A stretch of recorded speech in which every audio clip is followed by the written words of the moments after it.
They told me on the carriage ride up to the Citadel that I was the 11th. The man sent to fetch me said it the way you'd warn someone about a dog that bites kindly, but so I wouldn't be surprised when it happened.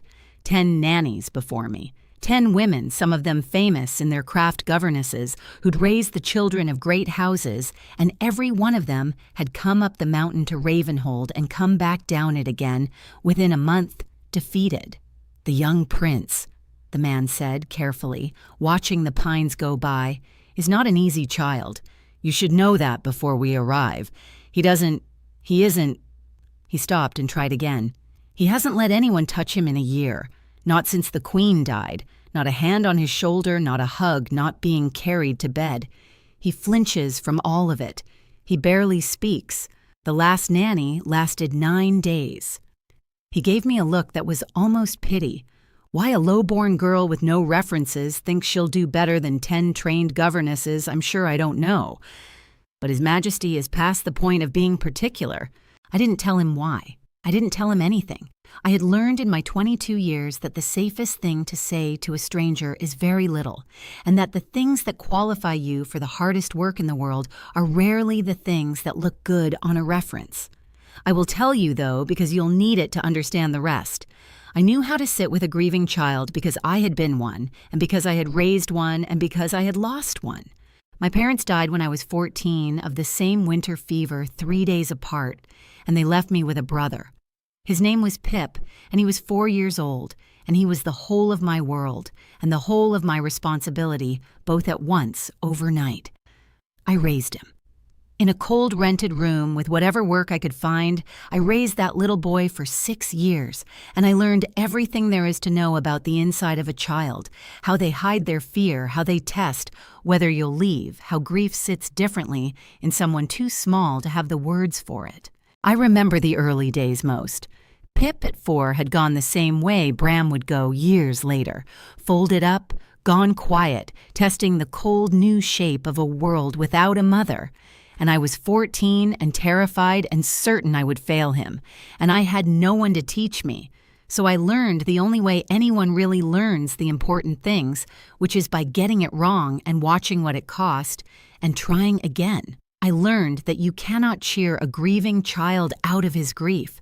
I learned that you cannot love them loud enough to fill the hole. You can only sit beside the hole with them every day until it stops being the whole of the room. I learned the lullaby was worth more than any words.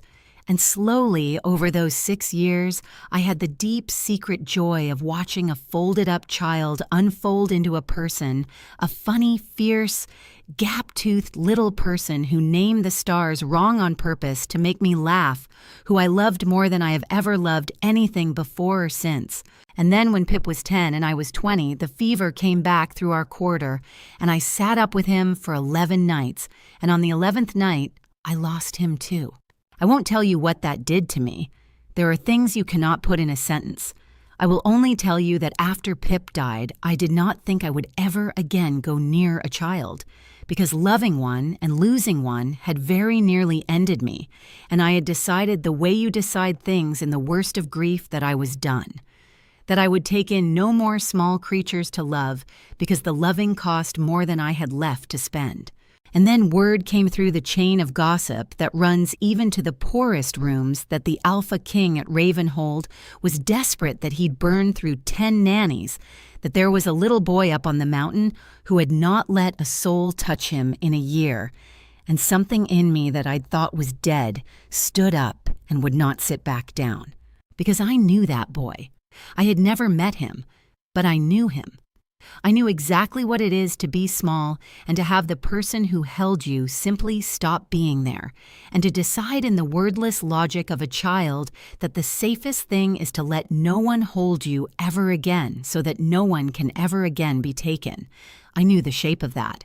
I had held it in my arms for 6 years, and I thought 10 trained governesses tried to fix him, tried to coax and bribe and cheer and carry.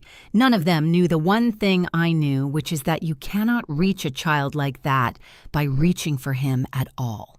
So I came up the mountain, the 11th, Ravenhold was a fortress carved into the gray rock, all hard angles and cold stone, and it had the particular hush of a house in mourning that has gone on too long, not the sharp silence of fresh grief, but the stale, settled quiet of a place where everyone has simply stopped expecting joy. The servants moved softly. No one laughed. And at the heart of it, I would learn, was the king who had walled his own grief up so completely that the whole household had arranged itself around the walls. I saw him first across the great hall, Soren Ravenhold, the alpha king of the north. He was everything the songs promise, and none of it mattered. Tall, dark, powerful, with a face that had been handsome before. Grief had set it like cooling iron, and gray eyes that looked at me the way you look at the 11th of anything without hope. He did not rise. He did not welcome me. He said in a voice gone flat and tired, "You understand he won't let you near him." "Yes, Your Majesty." The others understood that too, for a few days, and then they tried anyway because they couldn't bear it, and it always made things worse. His jaw tightened. "If you cannot help him, I would rather you not harm him. Do you understand the difference?" "I do," I said, "and I won't reach for him. I promise you that. I won't touch him at all unless he touches me first." Something flickered across that hard face, surprised I think that the lowborn girl had said the one thing none of the 10 governesses had, but it died quickly, the way everything seemed to die in that house, and he only said, "We'll see," and had me shown to the nursery. The boy's name was Bram. He was 4 years old, and when I came into the nursery, he was sitting on the floor in the far corner, as far from the door and the world as a small body could get, with his knees drawn up and his arms wrapped around them, and he did not look at me. The toys the household had bought to win him were stacked untouched against the wall. The fire was warm, the room was beautiful, and in the corner of it was a child folded up so small and so still that my whole chest ached, because I had seen that fold before I had held that fold. That is the fold of a child who has decided the only safe size to be is invisible. I did not go to him. I did not coo or kneel or hold out my arms. I knew better. I sat down on the floor, near the door, far from him, all the way across the room, and I took out the mending. I'd brought an apron with a torn hem, and I began quietly to sew. And I did not look at him, and I did not speak to him, and I let the silence be a thing that was safe instead of a thing to be filled. I felt him watch me. After a while, a child that frightened watches everything, and I felt the weight of his eyes on me, wary, waiting for me to do what all the others had done, to come at him, to reach, to make him perform being all right. And I just sewed. And after a long time, when he understood that I was not going to reach for him, I saw him, out of the very corner of my eye, unfold the smallest fraction. Just his chin lifting off his knees. It was nothing. It was everything. It was the first half-inch of a mile, and I had walked that mile before, and I knew exactly how long it would take, and exactly how to walk it, which is slowly and without ever once grabbing for the end. "My name is Cora," I said to the apron, not to him. And then I said nothing else, and I sewed and I stayed. That first night alone in the small room they'd given me off the nursery, I took out the one thing I'd carried up the mountain that wasn't clothes or mending a little carved horse, no bigger than my palm, its paint worn to bare wood at the edges. It had been Pip's, the only thing of his I'd kept. I held it in the dark the way I'd held it most nights for 2 years, and I thought about the folded-up boy in the corner of the nursery, and about the 11 nights, and the lullaby and everything I'd sworn I was done with. And I thought with a fear I didn't yet have the courage to name, "You should not have come here, Cora. You know better than anyone what it costs to love a child. You came up this mountain to do the one thing you swore you'd never do again." I put the little horse on the windowsill where I could see it, and I did not sleep much, and in the morning I got up and went back to the nursery and sat down by the door and started again to sew. I want to tell you how you reach a child like Bram, because the household thought it was magic, and it was not magic. It was the opposite of magic. It was the slowest, most patient, most ordinary thing in the world, and I had learned every step of it the hard way with a little boy named Pip, who was in the ground now, and I will tell it to you the way it happened. You do not reach for them. That is the whole secret and the whole of the work. Every instinct in a loving person faced with a grieving child is to gather them up, and that reaching to a child who has decided that being held is how you get your heart broken is a threat. So you do not reach.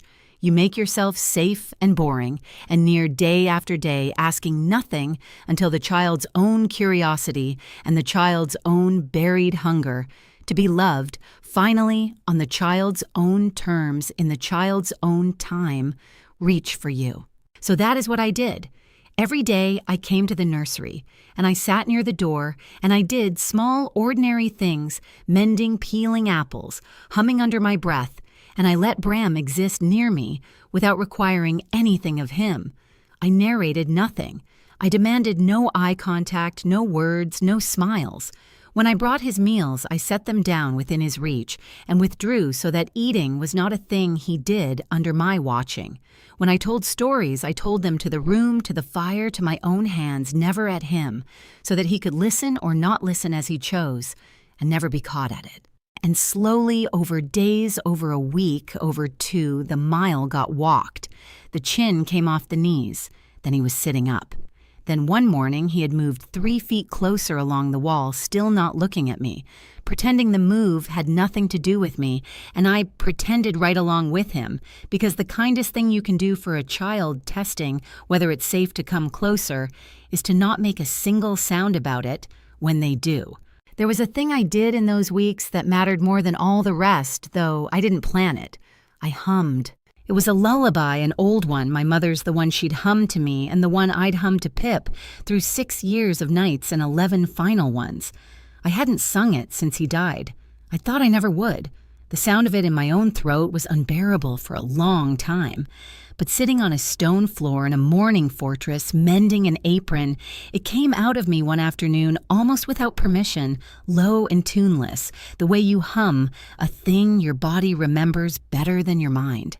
And across the room, the boy went very still, a different stillness than his usual one, a listening stillness. And I understood that the song had reached something in him, the way it had once reached Pip, the way a certain kind of low, warm sound reaches a frightened child below the level of words and tells them, without telling them anything, "You are safe. Someone is here. The dark is not the whole of the world." So I hummed it after that every day, and every day the boy came a little nearer to the sound. The king began to come to the nursery doorway. I don't think he meant for me to know. He would appear in the dark of the corridor and stand just outside the light, watching his son and the lowborn nanny sit in their careful stillness, and then he would go again without a word. I never acknowledged it. But I felt him there the way you feel weather, and I came to understand from the way he watched that the king's grief was not the cold thing the household thought it was. It was the opposite. It was so enormous that he had locked it away whole, because to let any of it out would have been to let all of it out, and a king cannot come apart. He had buried his wife and then buried his own heart on top of her so that the kingdom would not see it bleed. And his son, his small, grieving son, who flinched from every touch, was a mirror he could not bear to look into, because the boy was doing openly what the king was doing in secret, refusing to be reached, in case being reached meant losing again. We spoke, the king and I, for the first time really late one evening when he found me in the nursery after Bram had finally slept. He moved, the king said. He was looking at his sleeping son. Today, when you hummed, he moved toward you. I saw it. His voice was very low.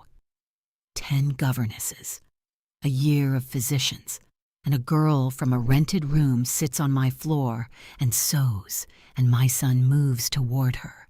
He turned to look at me, and there was something raw under the iron for the first time. How? How do you know how to do this? I could have lied. I had lied to everyone for 2 years, kept my grief folded up small like Bram in his corner, because the loving and the losing were no one's business, and the telling only made it bleed. But the king had asked me the way you ask a thing you genuinely need the answer to, and I was tired, and I was sitting in the dark beside a child who was so much like the one I'd lost. Because I had a brother, I said.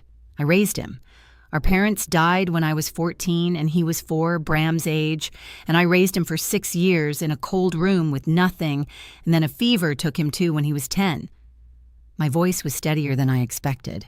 I know how to do this because I have done it. I know how a child folds up when the person who held them is gone. I know you can't reach for them. I know the only way in is to be safe and near and patient and to let them come to you, because that's the only way I ever kept Pip from disappearing into himself entirely on the nights when he wanted to. I looked at the sleeping boy. Your son isn't broken. Your Majesty, he's grieving, and grief in someone that small looks like brokenness because they don't have the words. He's just waiting to find out if it's safe to love anyone again. They all are. They're all just waiting for that. The king was quiet for a long moment. Then he said very low, I was at the border when she worsened. He was still looking at his son. My wife.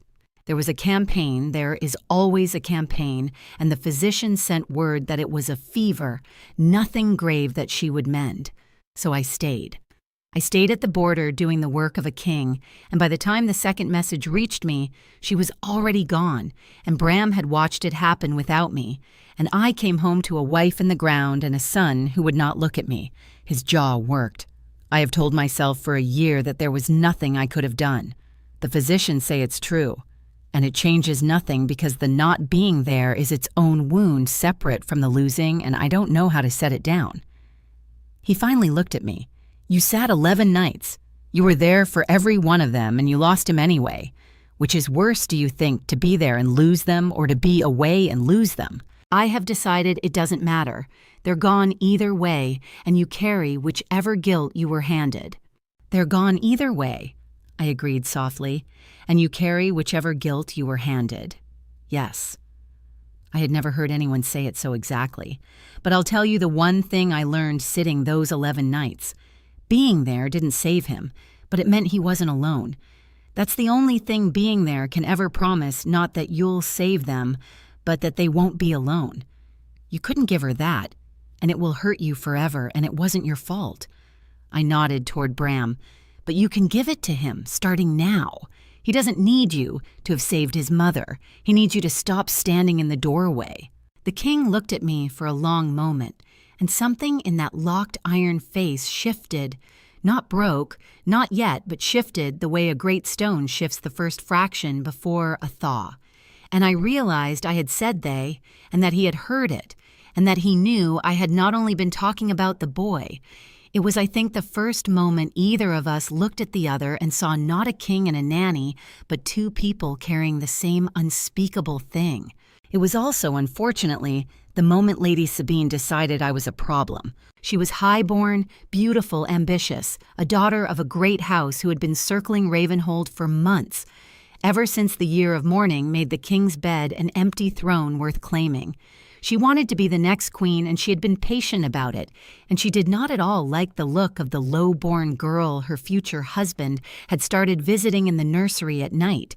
I saw her watching me in the corridors after that with a cold, appraising smile, the smile of a woman measuring an obstacle for removal. I should have been more afraid of it than I was, but I was busy walking a mile with a small boy, and I had forgotten in the warmth of that work how cruel the world can be to a person who has nothing and has started against all sense to hope. It happened during a storm. The thaw storms come hard to the mountains, and this one came at night all at once, a crash of thunder that rattled the whole fortress, then rain, like a fist on the roof, then the white flash and the long roll again and again, the sky tearing itself apart over Ravenhold. I had learned in 6 years with Pip what storms do to grieving children. They crack something open. They make the bigness and the danger of the world too loud to hold at bay, and a child who has spent a year being brave and small and untouchable comes undone in the dark when the thunder sounds like the end of everything. I went to the nursery.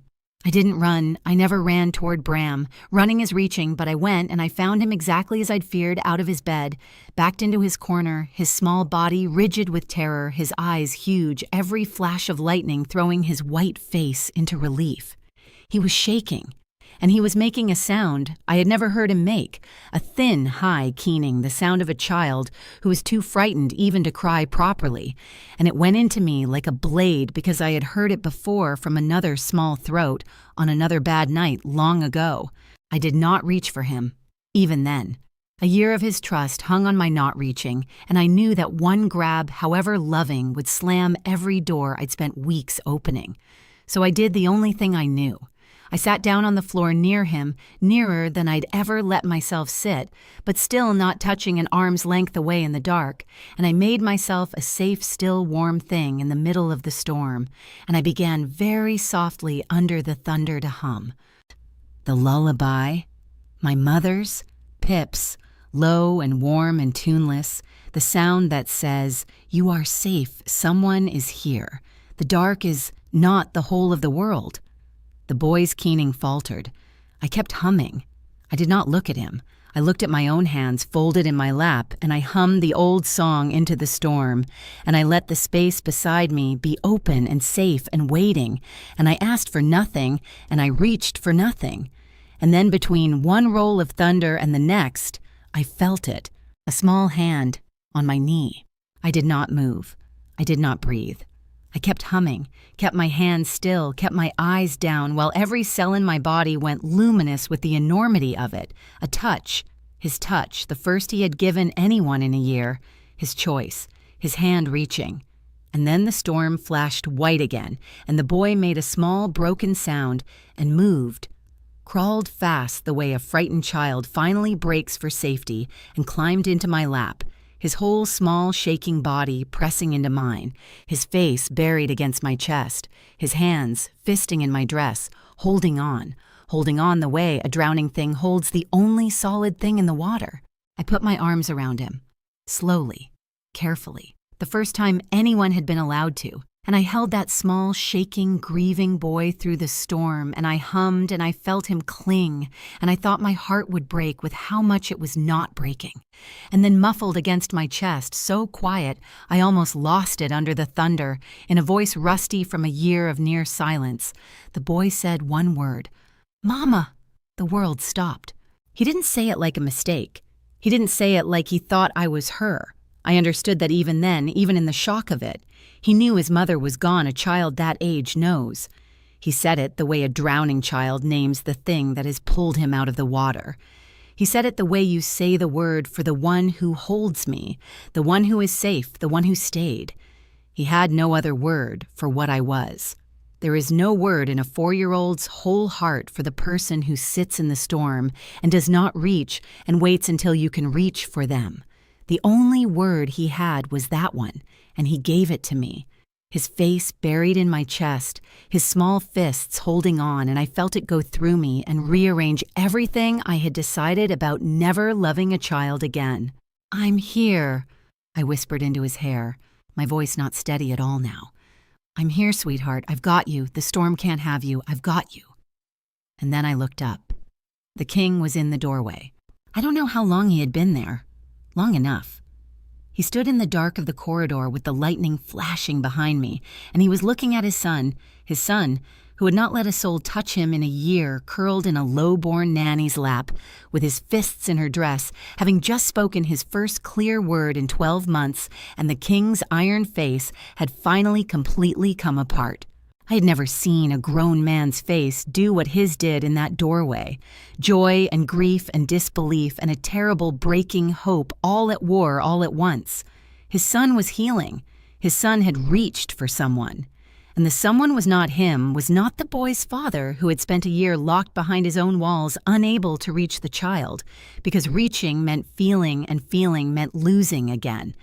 And I watched the king understand all of it in a single instant, that the thing he had not been able to give his own son, a stranger, had given by giving nothing, by simply staying, and that he had been standing in this doorway for a year in the dark, doing exactly what his son did, refusing to come into the light.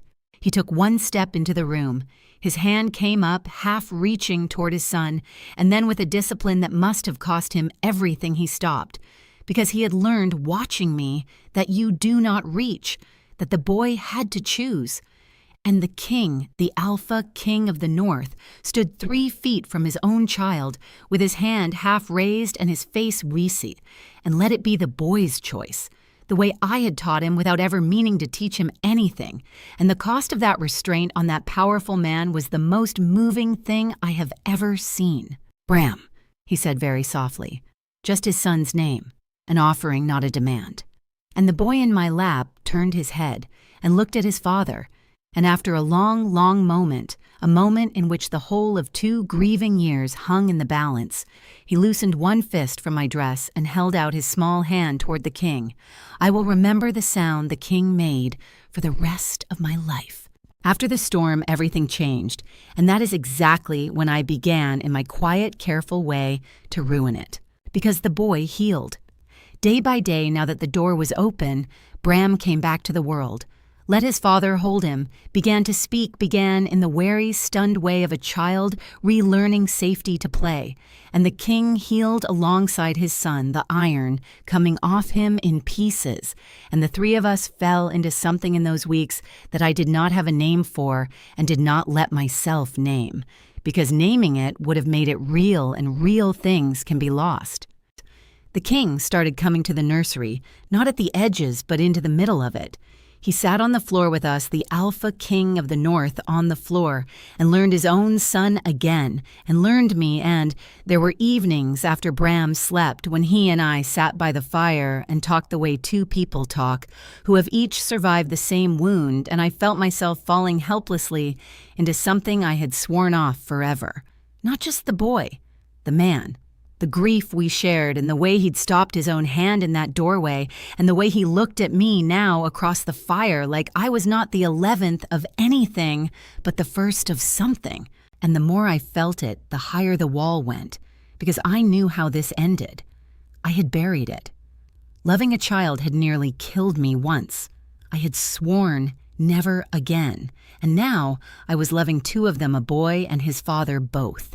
And the terror of it, the certain knowledge that everything I loved got taken from me, that the fever had taken Pip, and the world had taken my parents, and that loving the people at Ravenhold was just lining up my heart to be broken a 3rd and final time. That terror rose in me until I could not breathe around it. So I started, without admitting it, to prepare to leave, to go cold at the edges, to remind myself in the dark that I was a lowborn nanny, and he was a king, that this was a kindness, and not a future, that the boy needed a real Luna, and the king would marry one, and I would be the woman who had loved a child that was then gently taken from her, and that I should leave first on my own terms before the leaving could be done to me, because at least then my hand would be on it. Lady Sabine, watching all of this with her cold, patient eyes, chose that exact moment to strike, and she struck where she'd seen I was softest. She did it cleverly. She did not accuse me of seducing the king, that would have been too obvious, and the household had seen the boy heal and loved me for it. Instead, she went to the king with concern. Such tender concern. She had made inquiries about the lowborn nanny's history. She said only out of care for the prince. You understand, and what she had found was so very troubling. This girl, this Cora, had been entrusted with a child once before, her own little brother, and the child had died in her care, died of a fever, the very thing that had taken the queen.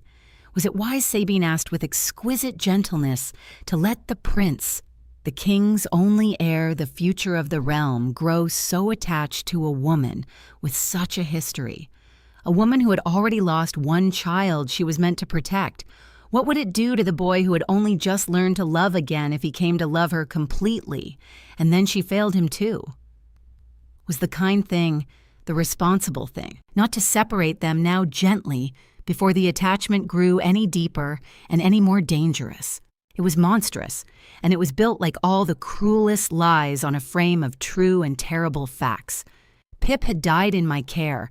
I had lost a child I loved, And the worst of it, the part that found the wall I'd already been building and pushed it the rest of the way up, was that some rotten, frightened part of me believed her. Believed that I was a danger. Believed that everything I loved got taken, and that loving Bram was a curse I was laying on him, and that the kind thing, the responsible thing, was exactly what I'd already been preparing to do to leave before I could fail them the way I'd failed Pip. I heard about it from a kitchen girl who'd overheard, and who liked me, and who told me with frightened eyes that the lady had been with the king a long while and had spoken of the dead brother and the danger to the prince. I did not wait to hear what the king had decided. I did not. God forgive me, even consider that he might defend me. 2 years of grief had taught me that the world believes the worst, that a lowborn girl with a dead child in her past is exactly the kind of person great houses discard, and that hoping otherwise was a luxury for people who had not learned what I had learned. I went straight to the truth I'd already half built, that Sabine was right, that I was a danger, that I should go, before I ruined the boy I'd healed. It is a terrible thing how fast fear will agree with cruelty when the cruelty says the thing you already secretly fear. I went to pack my things that night. I had my bag half filled when the door opened, and it was not the king. It was Bram. He had crept from his bed. He did that, now came to find me, a thing he'd never have done a month ago, and he stood in my doorway in his nightshirt and looked at the bag on my bed, and his small face crumpled, and he said in his small, relearned voice, "Are you leaving like Mama did?" And the wall, the great, careful wall, cracked right down the middle. Because here, it was the thing I had been about to do to him, the exact thing that had folded him into a corner for a year. Someone he loved leaving, and I had been about to do it to him myself in the name of protecting him from being hurt, which is the oldest and most cowardly lie that frightened love ever tells. I had been about to re-break the child I'd spent weeks healing and call it kindness because I was too afraid of my own grief to stay and risk it. I dropped to my knees in front of him, not reaching, even now, old habit, and I said, No, sweetheart, I'm not leaving, I'm not going anywhere." And I shoved the bag off the bed onto the floor so he could see it, and I held out my arms, and Bram, who a month ago let no one touch him, walked into them without hesitating, and I held him, and over his small shoulder I made a decision that 6 years of grief and 2 years of fear had not been able to make for me, which was to stay and to love them, and to let the loving cost whatever it cost, because the alternative, protecting myself by abandoning a child who'd just learned to reach, was not safety at all. It was just cruelty, wearing safety's coat. I did not yet know how I would fight Sabine's poison, but I knew kneeling on that floor with Bram's arms around my neck that I was not going to fight it by running. I had run from grief for 2 years. I was done running. Whatever came, I would meet it here with them. What I did not know, what I would learn the next morning, was that the king had heard the whole of it. Bram's question in the doorway, "Are you leaving like Mama did?" And my answer, he had come to find me too that night and had stopped in the dark of the corridor the way he did, and he had heard a low-born nanny choose his son over her own fear out loud when she thought no one was listening. He told me later, the exact moment he stopped grieving his wife and started terrified and certain to love me. He came to me the next morning before the household woke, and he did not waste time being a king about it. "I heard you," he said, "last night. Bram asked if you were leaving like his mother did, and you said no, and you put down your bag." His gray eyes were not iron anymore. They were open and unguarded and a little afraid. "Lady Sabine came to me yesterday. She told me about your brother, about Pip." The name in his mouth made me flinch. "Then you know," I said. "You know a child died in my care. You know exactly what she's afraid of, what I'm afraid of, that I'm a danger to him, that everything I love gets—" "Stop." He said it gently, but it stopped me. "I'm going to tell you what I heard when she told me that story, and you're going to listen, because you've spent 2 years telling yourself a lie, and I will only have it in my house one more day." He stepped closer.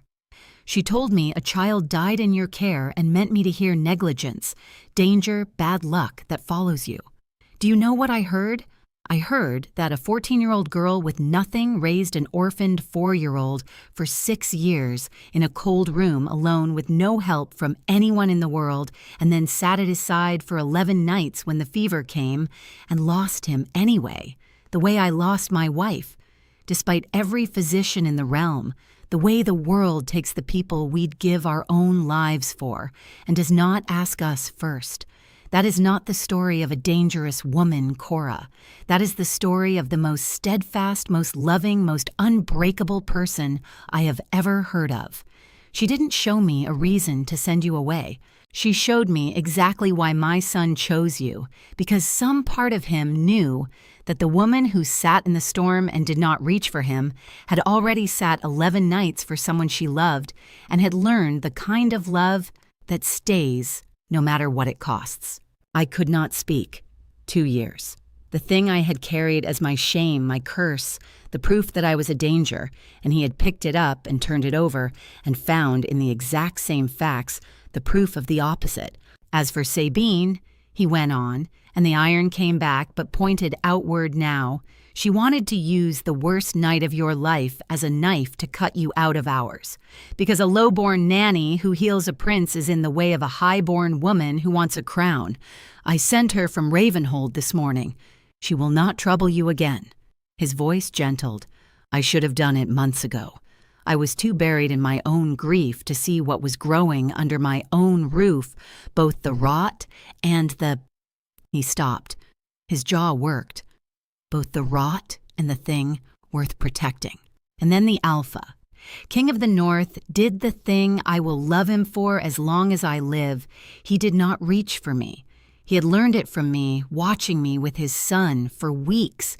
You do not reach you. Let them choose. And he stood there, the most powerful wolf in the North. And he held himself still, and he made it mine. I'm not going to claim you the way a king claims a Luna, he said quietly.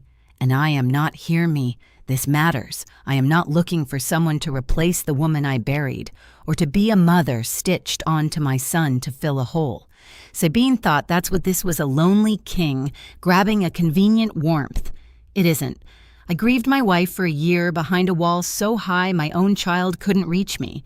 And then a girl from a rented room sat on my floor and taught me without a single word of instruction how to stop my own hand in a doorway and let my son come to me. You didn't replace anything, Cora. You taught a dead house how to be alive. I am not in love with a substitute.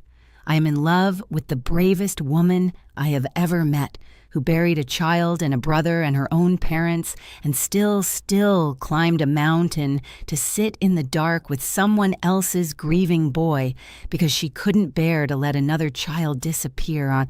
He held out his hand open, palm up, the way I had taught him, the way you offer it to someone who has to choose. So I'm asking, not the king, just Soren, stay, not as the nanny. As the woman my son reached for in the storm and the woman I reach for now. Marry me. Be his mother because he already chose you to be, and be my wife because I am choosing you in the full light with both eyes open, knowing everything, wanting you. A breath. And if your fear is too big, if losing Pip taught you that loving anything is just lining up to be broken, then I won't force it. I'll keep you here in honor and safety and let you love him from whatever distance you can bear for the rest of your life. But I'm asking you to choose the harder thing. To risk it. Because the love that stays, no matter the cost, that's the only kind you've ever known how to give, and it's the only kind worth having. I stood there and I thought about everything I had decided in 2 years of grief, that I was done. That I would take in no more small creatures to love, that loving cost more than I had left to spend. And I thought about a small hand on my knee in a thunderstorm and a rusty voice saying, Mama, and a king stopping his own hand in a doorway and a bag I had shoved off a bed. I had been wrong. Not about the cost. Loving them might cost me everything. The world might still take them the way it takes everyone. There are no promises, and I knew it better than anyone alive. but I had been wrong about what to do with that. I had thought the answer to a heart that breaks is to stop using it.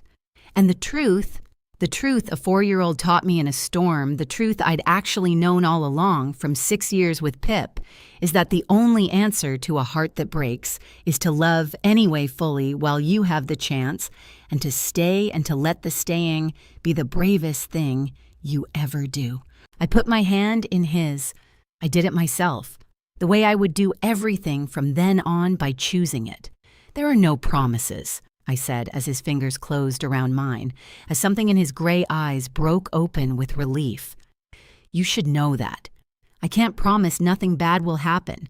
I sat 11 nights once and it happened anyway. I can't promise. I know, he said. I buried her. I'm not asking for promises. I'm asking you to be here with us for as long as we get. That's all anyone ever has. That's all I want. We were married before the spring was over. It was not a grand affair. Bram would not have tolerated a grand affair, and neither, it turned out, would I. But the whole household came the servants who had moved softly through a mourning house for a year, and they laughed finally, all of them, because Ravenhold had learned to laugh again, and the sound of it filled the cold stone like sunlight. And on the night of it, when the celebrations had quieted, Bram crept into our rooms. He still crept, he still came to find us. I hoped he always would, and he climbed into the bed between us, his small body warm and trusting and entirely unafraid of being held, and he fell asleep there, one fist curled in my sleeve and one in his father's, anchoring himself to the 2 people who had stayed.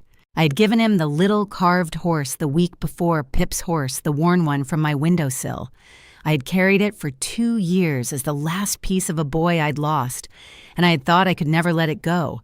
But I had watched Bram eye it on the sill, and I'd understood the way you understand the right thing all at once, that a keepsake is not for keeping. So I'd put it in his small hands and told him it had belonged to a brave little boy I loved very much, and that it was his now. And Bram had held it with the grave, careful tenderness of a child who has been given something that matters, and he had slept with it every night since.